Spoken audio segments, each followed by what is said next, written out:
Okay, guys, now that we are able to look at the file and folder structure of a typical fast API application, let's now go ahead and create our folder structure.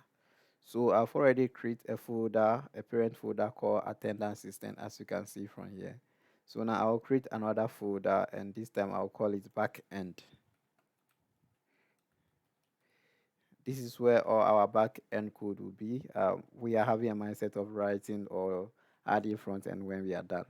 So inside back end, I'll create another folder called app, and then I'll create another folder called static. But I don't think we'll make use of the static for now. So let's go into the app and create a folder called utilities. I'll just call it utils. Let me create another one. Let me create another one called routes.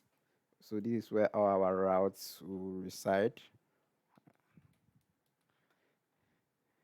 And let me create another one called repository. Repository.